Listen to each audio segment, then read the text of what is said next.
بسم اللہ الرحمن الرحیم واستمداده من الکتاب والسنة والاجماع والقیاس۔ فقہ کی جو استمداد ہے، فقہ کے جو ماخذ ہے، چار ہے۔ ان میں سے قرآن پاک کا تفصیل کے ساتھ تذکرہ ہو گیا تھا۔ دوسری چیز یا دوسرا ماخذ جو ہے وہ سنت ہے۔ آپ کو یہ بتلا دیا گیا تھا کہ سنت اور حدیث کا ایک دوسرے کے اوپر اطلاق ہوتا رہتا ہے۔ آپ صلی اللہ علیہ وسلم کی طرف منسوخ اقوال، افعال اور تقریرات یہ حدیث بھی کہلاتے ہیں اور سنت بھی کہلاتے ہیں۔ اس وجہ سے بعض حضرات دونوں کو مترادف سمجھتے ہیں، اور بعض حضرات یہ کہتے ہیں کہ سنت مدلول ہے اور حدیث اس کی دال ہے،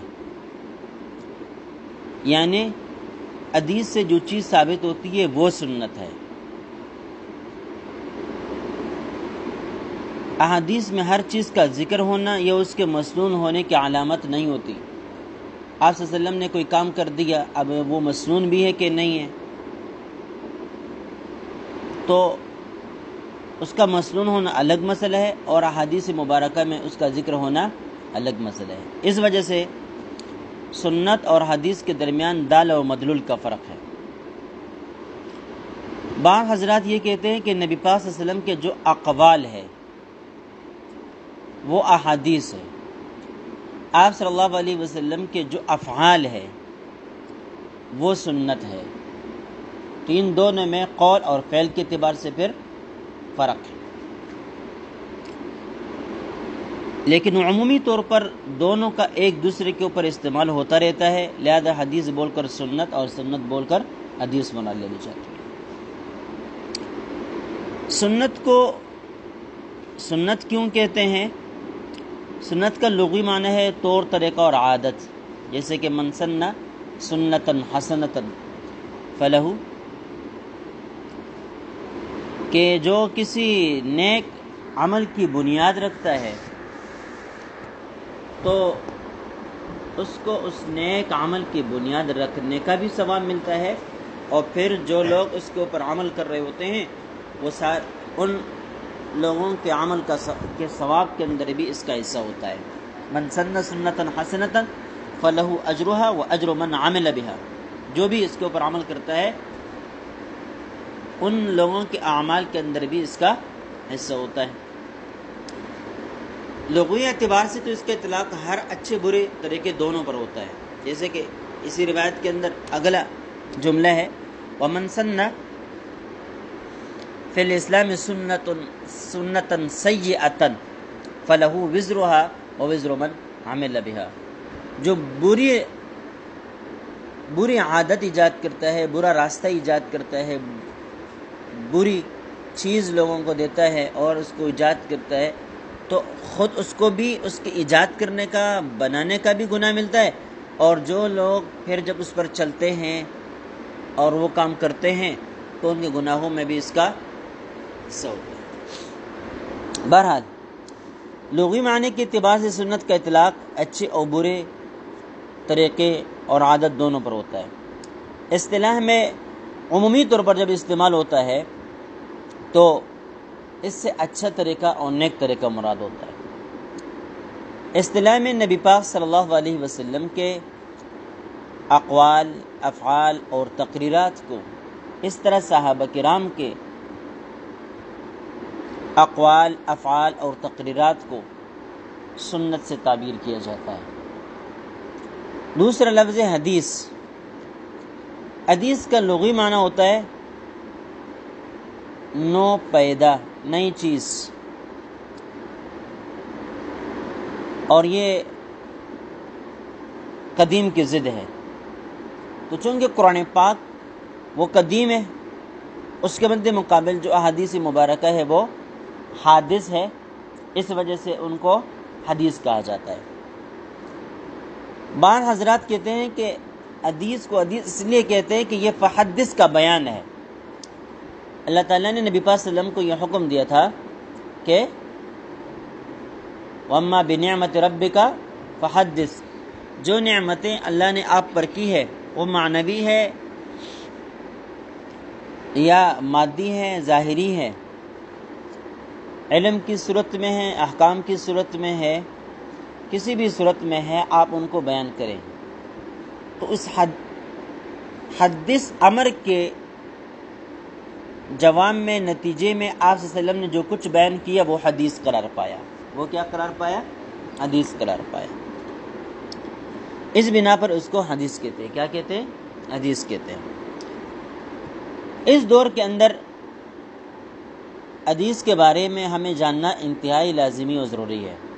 اس سے پہلے آپ کو اگر یاد ہو، تاریخ پڑھیں گے تو ایک فتنہ اٹھا تھا منکرین قرآن کا، منکرین حدیث کا، جو کہتے تھے کہ حدیث حجت نہیں ہے، بس سب کچھ جو بھی ہے وہ قرآن ہے، سب کچھ اور جو بھی ہے وہ کیا ہے؟ قرآن ہے۔ اس کے لیے انہوں نے کئی کتابیں لکھی، اپنے مدعا کو ثابت کیا، ثابت کرنے کی کوشش کی، فقہاء کرام نے، علماء کرام نے ان کا مقابلہ کیا۔ بہرحال علمی اعتبار سے ان کو ناکام ہونا پڑا، وہ لاجواب ہو گئے اور اس دنیا سے وہ انجانی ہو گئے۔ لیکن ایک بات ہے، جب ایک نظریہ ایک مرتبہ پیدا ہوتا ہے وہ کبھی مرتا نہیں۔ آپ ایک عمل شروع کریں، کسی آدمی نے برا عمل شروع کر دیا، ڈنڈے کے زور سے اس کو ختم کیا جا سکتا ہے، لیکن جب وہ نے کوئی نظریہ دیا، وہ نظریہ پھر نہیں مٹتا۔ ایک عمل کرتا ہے اور اس کے پیچھے کوئی فلسفہ بیان نہیں کرتا، تو وہ عمل اس وقت تک رہے گا جب تک اس عمل کی دیکھ بھال کرنے والے کوئی ہوں گے۔ کوئی زور آ جائے، زبردستی آ جائے، عمل ختم ہو جائے گا۔ لیکن اس عمل کے پیچھے اگر کوئی نظریہ ہوگا، کوئی فلسفہ ہوگا، تو پھر وہ ختم نہیں ہوتا۔ یہی وجہ ہے کہ تابعین کے دور میں جن لوگوں نے گمراہی اختیار کی، نئے نظریات ایجاد کیے، آج تابعین کے زمانے پر کتنا دور گزر چکا، طویل عرصہ گزر چکا، صدیاں بیت گئی، لیکن ان لوگوں کے نظریات آج تک بھی قائم ہیں۔ ان لوگوں کے نظریات آج بھی قائم ہیں، نظریہ نہیں مرتا۔ اس لیے یہ منکرین حدیث کا جو نظریہ ہے وہ آج بھی لوگوں میں قائم اور دائم۔ تھوڑے سے لکھے پڑھے لوگ وہ منکرین حدیث بنے ہوئے ہوتے ہیں، اور یہ جو نظریہ ہے انکار حدیث کا یا جو فتنہ ہے، یہ لکھے پڑھے لوگوں میں زیادہ ہے، اور ہمارے جو صاحب مناصب ہے، خصوصاً اسٹیبلشمنٹ کے جو نمائندے ہیں، بڑے ہیں، ان لوگوں کے اندر یہ فتنہ انتہائی اپنے اثرات اور رسوخ قائم کر چکا ہے۔ ہم گئے ہوئے تھے منیر، تو وہاں قلیل ایک جگہ ہے سوات میں، جب پہاڑوں کے اوپر جاتے ہیں تو نیچے سے پھر منیر کی طرف جو راستہ نکلتا ہے، وہاں ایک جگہ ہے قلیل کے نام سے۔ وہاں ایک چوکی بنی ہوئی تھی فوج کی، تو ہم چونکہ مہمان تھے وہاں چلے گئے، اور پھر ہم سارے کراچی کے اندر رہنے والے تھے، تو جان پہچان ہر کوئی دیکھ کر سمجھ جاتا تھا کہ بھئی باہر سے آئے ہوئے لوگ ہیں۔ تو فوجیوں نے ہمیں دیکھا تو خوش ہوئے، سلام کرنے کے لیے آئے، ہم بھی گئے، ان کی چوکی میں گئے، چائے پلائی۔ ان کا جو بڑا تھا نا، افیسر تھا، ان سے میری گفتگو ہوئی، علمی باتیں ہوئی، تو کہنے لگے کہ فتنے کیسے پیدا ہوتے ہیں، فرقے کیسے پیدا ہوتے ہیں۔ اب اس نے اپنا نظریہ جڑنا شروع کیا، فتنے حدیث سے پیدا ہو گئے، یہ لوگوں نے حدیثیں گڑھی اور جو ہے نا اس کی وجہ سے فتنے پیدا ہو گئے۔ تو ان لوگوں کی نظر میں حدیث کو مشکوک بنایا گیا اس بنا پر کہ اس سے فرقے پیدا ہوتے ہیں، اس سے اختلافات پیدا ہوتے ہیں۔ قرآن میں اختلاف نہیں، اختلاف کہاں سے آیا؟ فلاں روایت میں یہ ہے، فلاں روایت میں یہ ہے، ایک امام نے اس کو اختیار کیا، دوسرے امام نے اس کو اختیار کیا، ایک فرقے نے اس کو اختیار کیا، دوسرے فرقے نے اس کو اختیار کیا، اس وجہ سے اختلاف آیا۔ تو ان لوگوں کو یہ نظریہ دیا گیا کہ یہ احادیث مبارکہ جو ہے یہ اختلاف پیدا کرنے کا ذریعہ ہے، اختلاف پیدا کرنے کی بنیاد یہی ہے۔ اور پھر دوسرا نظریہ دیا گیا کہ یہ لوگوں کی گڑی ہوئی چیزیں، اس وجہ سے وہ مسلمان ہونے کے باوجود بھی، نماز پڑھنے کے باوجود بھی، روزے رکھنے کے باوجود بھی ان کے دل و دماغ کے اندر یہ بات پڑی ہوئی ہے کہ بھئی احادیث گڑی ہوئی چیزیں، اس لیے پھر وہ انکار کرتے ہیں۔ اور جب کوئی ایسی روایت ان کے سامنے پیش کی جائے جو ان کے ڈسپلن کے خلاف ہے، جو ان کی جو مملکتی دستور ہے یا ان کے ادارے کے جو نظم و ضبط ہے اس کے خلاف کوئی حدیث پیش کی جائے کہ آپ نے یہ اصول غلط بنایا ہے، یہ دین کے خلاف ہے، تو دین کے خلاف کہلانے کے لیے پھر لازمی ہوگا کہ آپ قرآن پاک سے دلیل پیش کریں۔ قرآن پاک کی دلیل نہیں، وہ حدیث سے پیش کریں گے، وہ نہیں مانیں گے کہ یہ حدیث کا تو کوئی اعتبار نہیں، لوگوں کی گڑی ہوئی چیزیں۔ اب دیکھیں یہ نظریہ ہے، یہ نظریہ پھر مٹتا نہیں ہے، اور اس وقت جو ہے یہ بڑا عروج پر ہے۔ بہت سارے لوگ ہیں جو سوشل میڈیا پر اپنے لاکھوں فالور رکھتے ہیں، لاکھوں فالورز ہیں ان کے، وہ ایک پوسٹ کرتے ہیں، ایک حدیث کا مذاق اڑاتے ہیں، اور ایک منٹ میں اس کو کئی ہزار لائکس ملتی ہیں، اور لائک کرنے والے وہی مسلمان ہوتے ہیں۔ بہت سارے اس قسم کے دہری بھی اس وقت موجود ہے، ملحدین اس وقت موجود ہے، جو 5 وقت نمازی ہے، نماز بھی پڑھتے ہیں، روزے بھی رکھتے ہیں، کبھی کبھی وہ نیک باتیں بھی لوگوں کو بتلاتے ہیں، لیکن قرآن و حدیث کے درمیان تضاد ثابت کرنے کے لیے ایک طرف قرآن پاک کی آیت رکھیں گے ترجمے کے ساتھ، دوسری طرف حدیث مبارکہ ترجمے کے ساتھ رکھیں گے، اور اس اوپر ہیڈنگ قائم کریں گے، عنوان دیں گے، کس کی مانے؟ کیا عنوان دیے؟ کس کی مانے؟ مطلب قرآن کچھ کہہ رہا ہے، حدیث کچھ کہہ رہی ہے، ہم ان دونوں میں کس کو مانے؟ نتیجہ خود نکالتے ہیں کہ قرآن کو مانو، حدیث کو چھوڑو۔ اب آئی بس، اب دیکھیں یہ فتنہ ایک اور وجہ سے بھی پیدا ہوا۔ ہم کہتے ہیں علوم کو عام کر دو، آسان کر دو، لیکن علوم کی تسہیل نے معاملہ بگاڑا۔ اب صحاح ستہ آپ کو اردو میں بھی ملتے ہیں، جتنے بھی احادیث کی کتابیں ہیں آج لوگ لگے ہوئے ہیں سب کو اردو میں تبدیل کر رہے ہیں، بلا تشریح تبدیل کر رہے ہیں، نوٹس بھی نہیں لکھتے، کوئی تنبیہ بھی نہیں کرتے۔ تو بھائی ان احادیث مبارکہ میں ایک حدیث دوسرے کے ساتھ اختلاف رکھتی ہے، بعض احادیث کا ظاہر قرآن پاک کے خلاف ہے، آپ نے اس کے اوپر کوئی تنبیہ نہیں کی، آپ نے اس کے اوپر کوئی شرح نہیں لکھی، آپ نے کوئی تفسیر بیان نہیں کی، تو وہ اختلاف سمیت عوام کے پاس وہ حدیث چلی گئی۔ اب ظاہر ہے جب قرآن اور دوسری چیز کا اختلاف آ جاتا ہے تو لوگ قرآن کو ترجیح دیتے، یہ اصول بھی ہے، لیکن پھر اس سے یہ نظریہ اٹھتا ہے کہ دیکھیں یہ حدیث نہیں ہے، اگر حدیث ہوتی تو قرآن کے خلاف نہیں ہوتی، اس لیے کہ پیغمبر تو قرآن کے خلاف رکھتا ہی نہیں ہے۔ اب نتیجہ کیا نکالا؟ یہ حدیث نہیں ہے، یہ گڑی ہوئی ہے۔ جب یہ گڑی ہوئی ہے نا تو ساتھ ساتھ لگی ہوئی دوسری حدیثیں بھی گڑی ہوئی ہے۔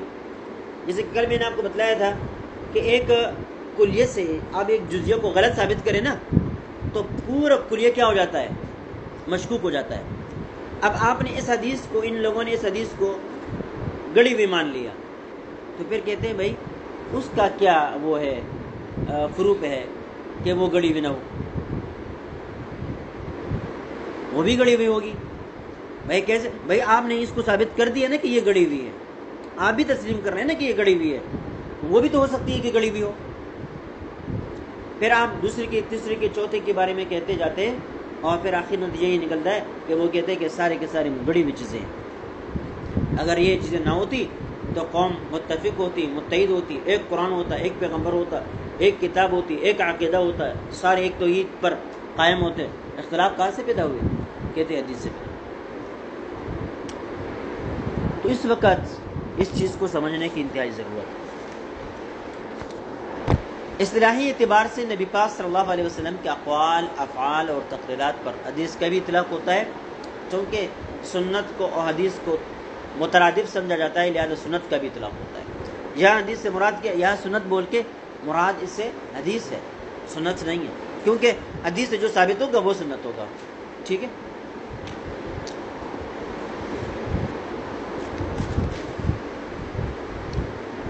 ویسے بھی اس اعتبار سے اہل اصول کے یہاں اور محدثین کے یہاں اس میں فرق ہے، حدیث میں فرق ہے۔ محدثین کرام وہ کیا کرتے ہیں، نبی پاک صلی اللہ علیہ وسلم کی طرف جو بھی چیز منسوب ہونا اس کو حدیث مانتے ہیں، چاہے وہ سنت یا عادیہ ہو۔ جس حدیث میں نبی پاک صلی اللہ علیہ وسلم کے بالوں کا ذکر ہے، اولیاء کا ذکر ہے، وہ بھی محدثین کے یہاں کیا ہے، حدیث ہے، لیکن فقہاء کرام اس کو حدیث نہیں کہتے۔ فقہاء کرام حدیث اس کو کہتے ہیں جو نبی پاک صلی اللہ علیہ وسلم کے اقوال و افعال اور تقریرات ہو، جن سے کوئی شرعی حکم مستمد ہو سکتا ہو۔ اب سنت عادیہ سے کوئی شرعی حکم مستمد نہیں ہوتا، لیکن آپ صلی اللہ علیہ وسلم کی دو شان، ایک تو آپ صلی اللہ علیہ وسلم کا جو ذات مبارکہ ہے حلیہ کے اعتبار سے، کہ آپ صلی اللہ علیہ وسلم کی آنکھیں مبارک کیسی تھی، آپ صلی اللہ علیہ وسلم کا چہرہ مبارک کیسا تھا، آپ صلی اللہ علیہ وسلم کے دہن مبارک کیسے تھے، آپ صلی اللہ علیہ وسلم کی جو داڑھی کیسی تھی، آپ صلی اللہ علیہ وسلم کے بال کیسے تھے، آپ صلی اللہ علیہ وسلم کے ہاتھ کیسے تھے، پیر کیسے تھے۔ اب یہ ساری چیزیں ایسی ہیں جو غیر اختیاری ہیں۔ انسان لاکھ چاہے کہ میں اپنی آنکھ کے نبی پاک صلی اللہ علیہ وسلم کی آنکھوں کی طرح بناؤں، نہیں بنا سکتا۔ میں اپنا چہرہ نبی پاک صلی اللہ علیہ وسلم کے چہرے کی طرح بناؤں، ہو بہو تو نہیں ہو سکتا۔ اس طرح دیگر اعضاء ہیں، تو یہ غیر اختیاری ہے، اور ان غیر اختیاری آپ صلی اللہ علیہ وسلم کے اعمال ہو یا عادات ہو یا اس طرح حلیہ ہو، اس کے ہم مکلف نہیں ہے، اس کے ہم مکلف ہو نہیں ہے۔ لیکن جو آپ جن چیزوں میں آپ صلی اللہ علیہ وسلم کی اتباع ہو سکے، مثلا آپ صلی اللہ علیہ وسلم کرتے کیا تھے، اب بات آئیے سمجھ میں، آپ صلی اللہ علیہ وسلم کے اخلاق کیا تھے، آپ صلی اللہ علیہ وسلم کون کون سے اعمال بجا لے کر آتے تھے، تو اس میں نبی پاک صلی اللہ علیہ وسلم ہمارے لیے اسوہ ہے، اور اس کے ہم اس قسم کی جو سنتیں ہیں ان کے ہم مکلف بھی ہیں۔ اب آئی بات سمجھ میں، اسی کا ہمیں حکم ہے کہ ہم آپ صلی اللہ علیہ وسلم کی اتباع کریں، اطاعت کریں ان چیزوں میں جو ہمارے اختیار میں ہے۔ جو ہمارے اختیار میں نہیں ہے اس میں اطاعت کے لیے ہم مکلف بھی نہیں ہیں۔ پھر آج ہی ایک شخص نے سوال کیا، بنگلہ دیش سے ہے غالباً، کہتے ہیں یہ جو جمع بین الصلاتین ہے حج میں، احناف کے نزدیک، یہ ہمارے اس موضوع سے متعلق اس وجہ سے بتاتا ہوں، احناف کے نزدیک حدیث کی تین قسمیں بریحاد سند، ایک ہے خبر متواتر، ایک ہے خبر مشہور، اور ایک ہے خبر واحد۔ جبکہ جمہور کے نزدیک حدیث کی بریحاد سند سے دو ہی قسمیں، ایک ہے خبر متواتر اور ایک ہے خبر واحد۔ وہ خبر مشہور کو خبر واحد کا حصہ سمجھتے ہیں، اس کا نام کبھی مستفیض رکھتے ہیں، کبھی مشہور رکھتے ہیں، جیسے کہ آپ نے شرح نخبۃ الفکر کے اندر تفصیل سے پڑھ لی ہوگی یہ بات۔ اب ان دونوں کے احکام میں فرق ہے۔ متواتر جو ہے وہ تو یقینیت کا فائدہ دے رہا ہے، اور یہ وہ روایت ہوتی ہے جن کی روایت کرنے والے ازمنہ ثلاثہ، یعنی صحابہ کرام کے دور میں، تابعین کے دور میں، تبع تابعین کے دور میں اتنے زیادہ رہے ہو کہ ان کا جھوٹ پر جمع ہونا ممکن نہ ہو، عقل اس کو محال سمجھے کہ بھی اتنے بڑے بڑے لوگ ہیں، یہ جھوٹ نہیں بول سکتے، پوری امت جھوٹ پر متفق نہیں ہو سکتی۔ اب آئی بات سمجھ میں، تو صحابہ کرام کے دور میں بھی اتنے صحابہ کرام ہو، صحابی تو ایک بھی ہو وہ بھی سچا ہوتا ہے، دو بھی ہو وہ بھی سچے ہوتے ہیں، تین بھی ہو وہ بھی سچے ہوتے ہیں، لیکن چونکہ فہم میں یا سماعت میں سننے میں صحت اور عدم صحت کا احتمال ہو سکتا ہے، بیان میں نہیں ہو سکتا. میں تو صحیح کہہ رہا ہوں، جو میں نے سنا، جو میں نے سمجھا، میں نے آپ کو بتلا دیا، اس میں تو میں جھوٹا نہیں ہوں، لیکن میں نے جو سمجھا وہ صحیح ہے غلط ہے، اس میں احتمال ہو سکتا ہے صحت اور عدم صحت کا. یا میرے کانوں میں جو آواز پڑی ہے میں نے اس کو سنا ہے، میں نے آپ کو سمجھایا، لیکن کیا حقیقت میں بھی جو آواز جس طرح میں نے سنی ہے وہ آواز اس طرح تھی بھی کہ نہیں؟ اس میں احتمال ہے، اس میں کیا ہے؟ احتمال ہے. لیکن اگر 10 آدمی ایک بات کو ایک ہی طرح ذکر کرتے ہیں تو پھر یہ احتمال ختم ہو جاتا ہے غلط ہونے کا، کہ بھئی اس نے غلط سنا تو کیا اس نے بھی غلط سنا، اس نے غلط سنا ہوگا تو کیا اس نے بھی غلط سنا، 2 نے غلط سنا ہوگا، کیا 10 ہو، کیا 10 نے غلط سنا؟ اب آئی بات سمجھ میں؟ اس وجہ سے یقین پیدا ہو جاتا ہے. اب جب وہی روایت صحابہ کرام میں اتنی بڑی تعداد روایت کرتی ہے، پھر تابعین کے دور میں بھی اتنی بڑی تعداد اس کو روایت کرتی ہے، تبھی تابعین کے دور میں بھی اتنی بڑی تعداد اس کو روایت کرتی ہے، تو وہ تواتر کا درجہ اختیار کر لیتا ہے. اب یہ متواتر بن جاتا ہے. تو تواتر سے جو چیز ثابت ہوتی ہے وہ یقینی اور قطعی ہوتی ہے. اگر وہ کوئی دینی مسئلہ ہو، شرعی مسئلہ ہو، عقیدہ کی بات ہو تو اس سے عقیدہ بھی ثابت ہوگا. دینی اور شرعی مسئلہ ہو تو اس کا انکار کفر کے زمرے میں آتا ہے، ناجائز ہے، حرام ہے. دوسری صورت یہ ہے حدیث کی بلحاظ سند کے، کہ صحابہ کے دور میں 1-2 صحابہ سے وہ منقول ہے، لیکن تابعین کے دور میں اتنے زیادہ تابعین اس روایت کو نقل کرے کہ ان تابعین کا جھوٹ پر جمع ہونا یہ عقل محال سمجھے. اتنے بڑے بزرگ، اتنے نیک، اتنے صالح قسم کے لوگ یہ جھوٹ نہیں بول سکتے. آپ کی عقل آپ کو کہے گی، آپ کا عقل آپ کو کہے گی. تو اب یہ روایت ابتداءً تو خبر واحد ہے کیونکہ 1-2 صحابی سے منقول ہے، لیکن تابعین کے دور میں یہ شہرت پا گئی، تواتر کے درجے تک پہنچی. لیکن اب ہم اس کو متواتر نہیں کہیں گے، بلکہ اب ہم اس کو کیا کہیں گے؟ مشہور کہیں گے. وجہ یہ ہے کہ اس کی بنیاد تواتر پر نہیں ہے، اس کی بنیاد دوسرے زمانے میں شہرت پر ہے. کس پر ہے؟ شہرت پر ہے. پھر تیسرے زمانے میں بھی اس طرح مشہور رہے، یعنی بہت سارے لوگ اس کی روایت کریں. تو احناف کے نزدیک اس قسم کی جو روایت ہوتی ہے وہ خبری مشہور کہلاتی ہے. اب خبری متواتر جو ہے یقینیت کا فائدہ دیتی ہے، قطعیت کا فائدہ دیتی ہے، اور ہمارے نزدیک اس سے جو علم حاصل ہوتا ہے وہ علم بدیہی ہوتا ہے، نظری نہیں ہوتا، قطعی ثبوت ہوتا ہے. اور شوافع دیگر حضرات کے نزدیک اس سے جو علم حاصل ہوتا ہے وہ علمی قسمی اور نظری ہوتا ہے. بہرحال ہم اپنی بات کریں کہ قطعیت خبر مشہور. اچھا، جب یہ قطعی ہے تو اس کے ذریعے سے آپ قرآن پاک پر اضافہ بھی کر سکتے ہیں، اس سے آپ دین کا اعتقادی مسئلہ بھی ثابت کر سکتے ہیں. حدود کی بات آ جائے، قصاص کی باتیں آ جائیں، تو اگرچہ حدود و قصاص کے لیے قطعی دلیل کی ضرورت ہوتی ہے تو یہ بھی قطعی ہیں، تو اس سے وہ بھی ثابت ہوں گی، وہ بھی ثابت ہوں گی. خبری مشہور میں چونکہ خبری متواتر کی طرح یقینیت نہیں ہوتی، البتہ اس میں اطمینان قلبی ہوتا ہے. اس لیے خبر مشہور سے ثابت ہونے والی کوئی بات کا کوئی انکار کرتا ہے کافر تو نہیں ہوتا لیکن فاسق ضرور ہوتا ہے. کافر تو نہیں ہوتا لیکن فاسق ضرور ہوتا ہے.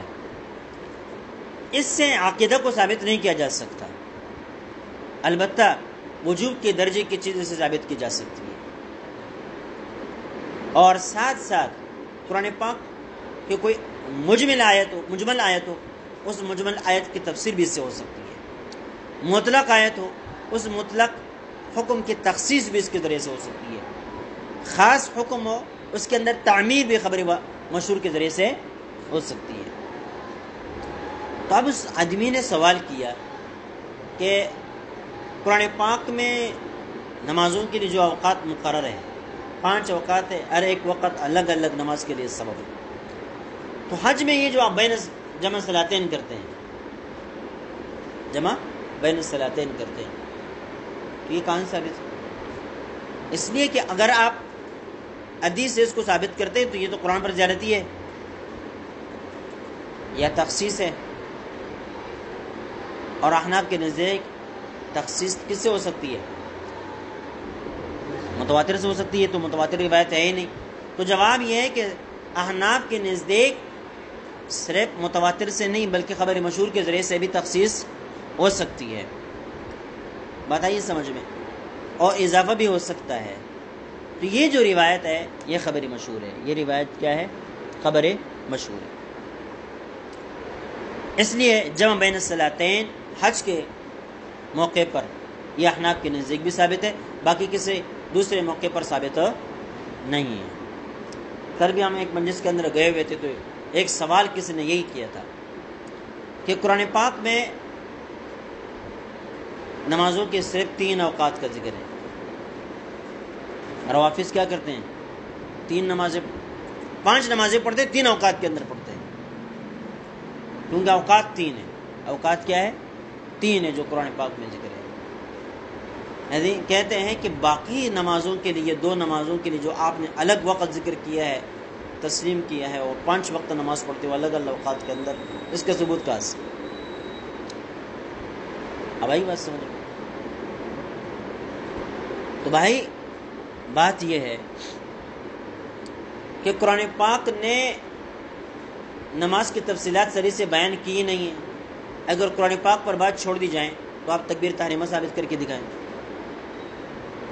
ہاں نہیں، قاعدہ ثابت کر کے دکھائیں، بولیں گے آپ فرض سمجھتے ہیں، ٹھیک ہے۔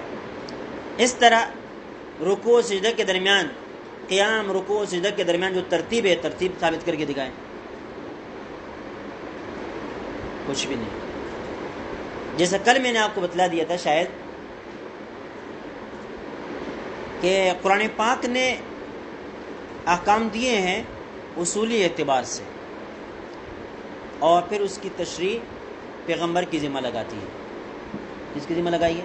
پیغمبر علیہ السلام کی ذمہ لگاتی ہے۔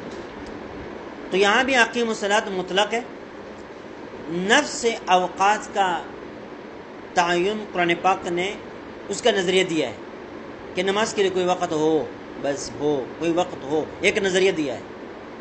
اب وہ وقت کون سا ہو کون سا نہیں، قرآن نے اس کا تعین نہیں کیا، تو پیغمبر بھی قرآن پاک کا شارح ہے، اور ان کی کہی ہوئی بات بھی وحی ہے۔ اس وجہ سے جو تعین اوقات کے متعلق نظریہ قرآن نے دیا، حدیث میں اس کی تشریح آ گئی، اور وہ اوقات کیا ہے؟ 5 مقرر کیے گئے، بتلائے گئے، عملاً بھی اور قولاً بھی، عملاً بھی اور قولاً بھی۔ اس کو آپ ایسا سمجھیں، استاد سے کسی نے پوچھا کہ بھائی مدرسے کی ٹائمنگ کیا ہے، یا ایک شخص نے صرف اتنا محتمین صاحب نے داخلہ لینے والے طالب علم سے اتنا کہہ دیا، یا ان کے والدین سے اتنا کہہ دیا کہ بھائی ہمارے مدرسے کے لیے اوقات ہے، پھر اس کی وضاحت نہیں کی، بھائی کیا کیا اوقات ہے؟ بھائی جا کے ناظم سے پوچھو، کیا کرو؟ ناظم صاحب سے پوچھ لو۔ اور جب وہ ناظم صاحب کے پاس جائیں گے، ناظم صاحب جو اوقات بتائیں گے اسی کی پیروی کرنی پڑے گی یا نہیں کرنی پڑے گی؟ تو نظریہ تو محتمم نے آپ کو دیا کہ اوقات ہے ہمارے، ایسا نہیں کہ آپ رات کے 1 بجے آ جاؤ کہو ہمیں پڑھاؤ، ایسا نہیں ہوتا۔ 2 بجے آ جاؤ، ہماری نیند کا وقت ہے، تم کہو کہ ہمیں فتویٰ بتا دو، اب بات آئیے سمجھ میں؟ نہیں، اوقات ہمارے ہیں، لیکن میں اوقات نہیں بتاتا، کس طالب علم سے پوچھو، باہر لکھا ہوا ہے وہ پڑھ لو، ناظم صاحب کے دفتر میں جاؤ ان سے پوچھو۔ اب جو ناظم صاحب بتائیں گے اس کی پیروی کرنی ہوگی یا نہیں ہوگی؟ تو اس طرح اوقات کے تعین کا نظریہ تو قرآن نے دیا، ان الصلاۃ کانت علی المؤمنین کتابا موقوتا، یہ تو بتلا دیا، لیکن وہ اوقات ہے کیا، کون کون سے ہیں؟ اس میں اگر 1-2 میں خود ذکر کروں، محتمم صاحب خود ذکر کریں، اور باقی اس طالب علم پر چھوڑ دے، ناظم پر چھوڑ دے، تو کوئی برا ہے؟ کوئی قابل اعتراض ہے؟ نہیں. تو اگر 3 اوقات قرآن پاک نے ذکر کر دیے تو یہ اس بات کی دلیل نہیں ہے کہ باقی اوقات نہیں. باقی اوقات نہیں. بہت سارے مدارس میں کہا جاتا ہے ہمارے ہاں پڑھائیں صبح 7:30 سے لے کر 1 بجے تک ہے. تو کیا اس کا مطلب یہ ہے کہ آگے مدرسہ خالی پڑا رہتا ہے؟ نہیں. لیکن جو بنیادی وقت ہے وہ ذکر کیا جاتا ہے، باقی اوقات ذکر نہیں کیے جاتے. بہرحال تو اس سے یہ لازم نہیں آتا کہ نماز کے اوقات اگر قرآن پاک میں 3 ہے تو باقی کا ثابت کرے. تو ہمارے لیے تو کوئی مسئلہ ہے ہی نہیں. جو لوگ حدیث کو مانتے ہیں ان کے لیے تو کوئی مسئلہ نہیں ہے. اور یہی اس بات کی دلیل ہے کہ حدیث کو بطور حجت کے تسلیم کرنا پڑے گا. حدیث کو بطور حجت کے تسلیم کرنا پڑے گا، ورنہ آپ کے پاس دین کے اوپر عمل کرنے کے لیے کوئی راستہ نہیں ہے. اسی وجہ سے غالباً علامہ شاطبی رحمہ اللہ نے لکھا ہے کہ حدیث اپنے فہم میں قرآن کے محتاج نہیں ہے، اتنے زیادہ محتاج نہیں ہے، لیکن قرآن اپنے فہم میں حدیث کا محتاج ہے. قرآن اپنے فہم میں کس کا محتاج ہے؟ حدیث دوسرے حدیث کے سمجھنے اور فہم کے لیے دوسرے حدیث کا اتنا محتاج نہیں ہے جتنا کہ قرآن اپنے فہم کے لیے حدیث کے کیا ہے؟ محتاج. اب آئی بات سمجھ. تیسری قسم ہے خبر واحد. خبر واحد کیا ہے؟ وہ روایت ہے جو ازمینہ ثلاثہ میں اتنے زیادہ لوگ روایت نہ کریں جن کا جھوٹ پر جمع ہونا عقلاً محال. عقلاً کیا ہو؟ محال ہو. اب آئی بات سمجھ میں. ایک صحابی 2 صحابی نے روایت کی، پھر ایک تابعی 2 تابعین نے روایت کیا، اور پھر کیا ہے؟ تبع تابعین. اب تبع تابعین کے دور کے بعد اگر کوئی حدیث مشہور بھی ہو جائے نا تو وہ مشہور نہیں ہے، ورنہ آج تو ہر حدیث کیا ہے؟ مشہور ہے. اس لیے بخاری تو دنیا کے ہر کونے میں پہنچ چکی ہے اور اس کی روایتیں شہرت عام پا گئی ہیں. لیکن اس کے باوجود اس کے جو خبر واحد ہے وہ خبر واحد ہے، جو مشہور ہے وہ مشہور ہے، جو متواتر ہے وہ متواتر ہے. ہم ابھی ان کو نہ مشہور کہہ سکتے ہیں اور نہ کیا کر سکتے ہیں، اس بنا پر فیصلہ نہیں کر سکتے کہ آج کروڑوں انسانوں کو اس کا پتہ ہے اور کروڑوں انسان جھوٹ پر جمع نہیں ہو سکتے. لہذا یہ کیا ہے، یہ حدیث بھی مشہور ہو گئی، وہ بھی مشہور ہو گئی، وہ بھی مشہور ہو گئی، متواتر بن گئی. ایسا نہیں ہوتا. ایسا ازمینہ ثلاثہ کا اعتبار ہے. ازمینہ ثلاثہ سے کون مراد ہے؟ وہ خیر القرون جو نبی پاک صلی اللہ علیہ وسلم نے فرمایا خیر القرون کرنی ثم الذین یلونہم ثم الذین یلون. خبر واحد کا حکم یہ ہے کہ بھائی اس سے عقیدہ ثابت نہیں ہوتا، اس کے ذریعے سے قرآن پاک کی تخصیص بھی نہیں ہو سکتی اور مخصوص حکم کی تعمیم بھی نہیں ہو سکتی، اور ساتھ ساتھ یہ کہ قرآن پاک پر اضافہ بھی نہیں ہو سکتا. آپ ایک لفظ پڑھتے ہوں گے نا، یجب العمل بھی، عمل اس کے اوپر واجب ہے. دیکھیں آپ نے ایک لفظ سنا ہوگا، واجب عمل میں فرض کی طرح ہے. کس کی طرح ہے؟ یعنی جس طرح فرض کا ترک کرنا جائز نہیں ہے، واجب کا ترک کرنا بھی جائز نہیں ہے. تو واجب عملاً فرض ہے. واجب عملاً کیا ہے؟ فرض ہے. اس طرح خبر واحد سے ثابت ہونے والی چیز عملاً تو واجب ہو سکتی ہے، اس کو واجب قرار دیا جا سکتا ہے، لیکن اعتقاداً وہ واجب نہیں ہے. اعتقاداً وہ واجب نہیں ہے. اس بات کو سمجھ گئے؟ لہذا اب روایت سے ثابت ہونے والی کوئی چیز سے اگر کوئی شخص انکار کر دے تو وہ کافر بھی نہیں ہوگا، فاسق بھی نہیں ہوگا. البتہ یہ ہے کہ ہو سکتا ہے کہ وہ نبی پاک صلی اللہ علیہ وسلم کی جو شفاعت خاصہ ہے اس سے محروم ہو جائے، اس سے کیا ہو جائے؟ محروم ہو جائے. اور کوئی شخص اس کو عادت بنا لیتا ہے تو یہ اس کی بدبختی کی علامت ہے. باقی جو ہے نا اس کی وجہ سے کہ کوئی تارک سنت ہے اس کی وجہ سے کافر قرار نہیں دیا جا سکتا، اس کو فاسق نہیں قرار دیا جا سکتا، البتہ اس کی عادت نہیں بنا لینی چاہیے. اب آئے یہ سمجھ.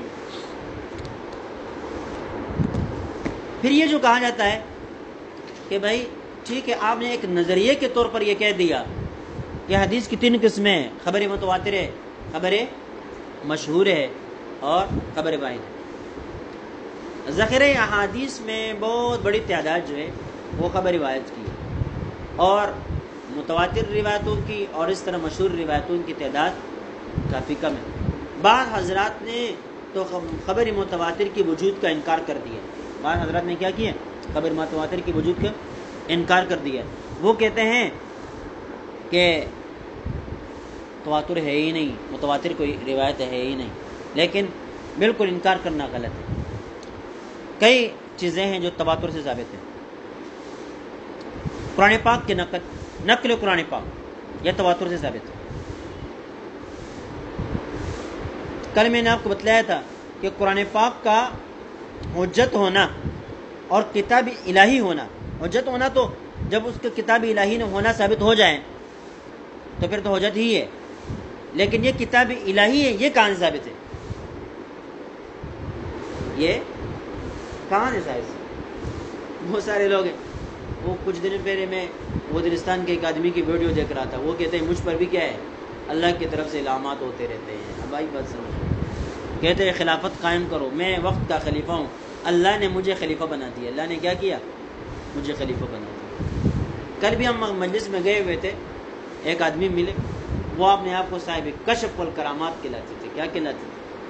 کہتے ہیں میرے دل کے اندر یہ بات آتی ہے، میں حافظ نہیں ہوں، میں عالم نہیں ہوں، لیکن مجھے قرآن پاک کے مفاہیم ترجمے میرے دل میں خود بخود آتے ہیں، میرے دل میں خود بخود آتے ہیں۔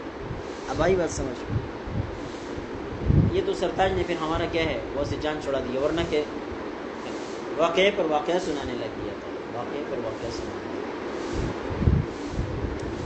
کہتے ہیں ہمارے یہاں کبھی تشریف لایا کرے۔ میں نے کہا صاحب کشف والکرامات آدمی ہے، ایسا نہ ہو کہ ہمارے کوئی عیب کشف میں آپ کو پتہ چل جائے تو آپ کے قریب بھی نہیں آنا چاہیے، آپ کے قریب بھی نہیں آنا چاہیے۔ تو بہرحال قرآن پاک کا کتاب اللہ ہونا جب یہ ثابت ہوگا تو پھر یہ حجت ہونا بھی ثابت ہو جائے گا، لیکن کتاب اللہ ہونا کیسے ثابت ہو جائے؟ تو کل میں نے آپ کو بتلا دیا تھا کہ بھئی کوئی دلیل نہیں ہے سوائے کس کے؟ تواتر کے۔ پیغمبر علیہ السلام نے کہا کہ اللہ کی کتاب ہے، تمام صحابہ کرام کا اس بات پر اتفاق یہ کیا ہے؟ اللہ کا کلام ہے، اللہ کی کتاب ہے۔ امت اس کو اللہ کی کتاب ہونے کے ناطے نقل کرتی ہوئی آ رہی ہے، ساری دنیا کہہ رہی ہے کہ یہ کیا ہے؟ کتاب اللہ ہے۔ بس اس بنا پر ہم کیا کہتے ہیں؟ یہ کتاب اللہ ہے۔ اور جب اس کا کتاب اللہ ہونا ثابت ہو گیا تو اب کیا ہے؟ اس کا حجت ہونا بھی کیا ہو جائے گا؟ ثابت ہو جائے گا۔ تو تواتر سے ایک تو قرآن پاک کی نقل، یہ تواتر سے ثابت ہے۔ دوسرے نماز کی رکعات، یہ بھی کس سے ثابت ہے؟ تواتر سے ثابت ہے۔ حج کے جو شعائر ہے، اراکین حج، وہ بھی کیا ہے؟ تواتر سے ثابت ہے۔ زکوٰۃ کی جو مقدار ہے وہ بھی کس سے ثابت ہے؟ تواتر سے ثابت ہے۔ وضو کی جو کیفیت ہے وہ بھی کس سے ثابت ہے؟ تو گویا کہ دین کی تمام اہم ترین چیزیں جو مبادی دین کہلاتے ہیں، بنی الاسلام علی خمس، شہادت ان لا الہ الا اللہ واشہد ان محمدا عبدہ ورسولہ، آگے اقام الصلاۃ۔ تو اقامت صلاۃ میں بنیادی چیز کیا آتی ہے؟ اقامت الصلاۃ، تو اقیم الصلاۃ ثابت ہو گیا، لیکن قیام کی کیفیت کیا ہوگی؟ صورت کیا ہوگی؟ کیفیت کیا ہوگی؟ صورت کیا ہوگی؟ رکعتوں کی تعداد کیا ہوگی؟ یہ کس سے ثابت ہے؟ حدیث سے ثابت ہے، اور حدیث متواتر سے ثابت ہے۔ قرآن پاک میں رکعت کا ذکر نہیں ہے، ٹھیک ہے۔ دوسری کیا چیزیں؟ اعطاء زکوٰۃ، تو زکوٰۃ کی ادائیگی کا تو حکم قرآن پاک نے دیا، قرآن زکوٰۃ ادا کر دی جائے گی، لیکن کوئی شرط ہونی چاہیے، تو شرط کس نے متعین کر دی؟ آگے کیا ہے؟ صوم، تو صوم کی جو صورت ہے وہ بھی کیا ہے؟ تواتر سے ثابت ہے۔ صوم کی جو صورت ہے وہ بھی کیا ہے؟ تواتر سے ثابت ہے۔ قرآن پاک نے خود بھی ذکر کیا ہے، وہ کیا ہے؟ اتم الصیام الی اللیل، اتم الصیام الی اللیل، لیکن کس چیز سے روکیں؟ اس کا ذکر نہیں ہے۔ اس کا ذکر قرآن پاک میں کھانے پینے سے تو منعت آئی ہے، لیکن باقی چیزوں سے منعت کا ذکر نہیں، تو حدیث نے اس کا بھی تذکرہ کر دیا، اور وہ بھی خبر متواتر ثابت ہے۔ کس ثابت ہے؟ تواتر ثابت ہے۔ اور آگے کیا ہے؟ والحج، حج بھی تو ایک حکم ہے، اس کی کیفیت، اس کی صورت کیا ہوگی، اس کی شکل کیا ہوگی، اس کے اراکین کیا ہوں گے، اعمال کیا ہوں گے، وہ سارے کے سارے احادیث سے ثابت ہے، اور جو ان میں اہم ترین ہے کہ جن کے بغیر حج کو حج نہ کہا جا سکے، وہ بھی تواتر سے ثابت ہے۔ کس سے ثابت ہے؟ تواتر سے ثابت ہے۔ تو پتہ چلا کہ دین کی بنیادی چیزیں یہ تواتر سے ثابت ہے، تواتر سے ثابت ہے، اور جن جن روایتوں کے اندر ان کا ذکر ہے، جن جن روایتوں کے اندر ان کا ذکر ہے، وہ متواتر ہے۔ وہ کیا ہے؟ متواتر ہے۔ تواتر کی پھر دو قسمیں ہوتی ہیں، یہ بات بھی یاد رکھیں۔ ایک ہے تواتر لفظی، ایک ہے تواتر معنوی۔ تواتر لفظی کا مطلب یہ ہے کہ ایک روایت صحابی جن الفاظ کے ساتھ روایت کرتا ہے، دوسرا صحابی بھی اسی روایت کو انہی الفاظ کے ساتھ ذکر کرتا ہے، پھر تابعین بھی ایسا کرتے ہیں، تبھی تابعین بھی ایسا کرتے ہیں، تو اس کو تواتر لفظی کہتے ہیں۔ کیا کہتے ہیں؟ جیسے کہ انا خاتم النبیین والی جو روایت ہے، وہ روایت کیا ہے؟ تواتر لفظی کے ساتھ ثابت ہے۔ دوسرے تواتر معنوی۔ تواتر معنوی کا مطلب یہ ہوتا ہے کہ راویوں نے جو الفاظ نقل کیے، ان الفاظ میں تو فرق ہے، لیکن مفہوم اور معنی کے اعتبار سے ان میں فرق نہیں ہے، یا ایک دوسرے کے بالکل مؤید ہے، بہت ہی کم ان میں فرق ہے، تھوڑی تشریح کر دی جائے تو کیا ہے؟ ایک دوسرے کے مؤید بن جاتے ہیں۔ اس طرح روایتیں جو ہوتی ہے وہ روایتیں کیا کہلاتی ہیں؟ معنوی کہلاتی۔ لہذا اگر ایک مضمون اتنے زیادہ تعداد کے لوگوں سے ثابت ہے ازمینہ ثلاثہ میں کہ جن کا جھوٹ پر جمع ہونا عقلاً محال ہو، تو گو ان کے الفاظ ایک نہیں ہے لیکن مضمون ایک ہے، تو وہ مضمون بھی متواتر ہوگا، وہ مضمون بھی کیا ہوگا؟ اور اس کو ہم تواتر معنوی کہیں گے۔ کیا کہیں گے؟ تواتر معنوی کہیں گے۔ تو جو حکم تواتر لفظی کا ہے، وہی حکم کیا ہے؟ متواتر معنوی کا ہے۔ اب آئی بات سمجھ؟ بہرحال یہ بنیادی باتیں ہیں، وقت میرے خیال سے ختم ہو گیا۔ خبر مشہور کی بھی کئی چیزیں موجود ہیں، مثال کے طور پر میراث لا وصیت لوارث، یہ روایت جو ہے یہ مشہور روایت ہے، اور بھی بہت ساری روایتیں ہیں، اس پر اتنا زیادہ اعتراض نہیں ہے۔ خبر مشہور بہت ہے، اور خبر احاد تو ہے ہی، ہر کوئی اس کو تسلیم کرتا ہے، مانتا ہے، لیکن خبر متواتر کی بات تھی تو میں نے آپ کو چند مثالیں دے دی، اور بھی بہت ساری ہیں، ٹھیک ہے۔ فقہاء نے باقاعدہ اس کے اوپر کتابیں لکھی، محدثین حضرات نے۔ تو آج یہاں تک، انشاءاللہ کل حدیث کی حجیت پر گفتگو کریں گے، اور ایک اہم بھی ہے، ہمارے ایک آدمی ہے وہ گجرات میں رہتے ہیں، سوشل میڈیا سے ہمارے دوست بنے، بڑے قابل ہیں، تو کبھی کبھی عجیب کا عجیب پوسٹیں کرتا ہے، کبھی دن کا مذاق اڑا رہا ہوتا ہے، کبھی کیا کر رہا ہوتا ہے، کبھی کیا کر رہا ہوتا ہے، لیکن بڑے قابل ہے، تو میں نے اس کے ساتھ ایک تعلق سا رکھا ہے، میں سمجھانے کی کوشش کر رہا ہوں، پھر درمیان میں کٹ گیا رابطہ۔ کل اس کا پھر میسنجر پر میسج آیا، کہتے ہیں سمجھاؤ کہ حدیث حجت کیسی ہے، اس بارے میں آپ مجھے سمجھائیں، میرا کسی سے مباحثہ چل رہا ہے۔ اب آئی بات سمجھ میں؟ تو انشاءاللہ کل اس پر عقلی بنیادوں پر بھی گفتگو کریں گے، اور یہ چیز گہرائی سے سمجھیں گے، تاکہ کوئی بھی دہری، کوئی بھی ملحد، کوئی بھی منکر حدیث آپ کے ساتھ کسی بھی وقت کوئی بھی بات کرے، تو آپ دلائل میں جانے کے بجائے، احادیث کی روایتیں سنانے کے بجائے، آپ ڈائریکٹ کیا کر سکے؟ عقل سے اس کو خاموش کرا سکے۔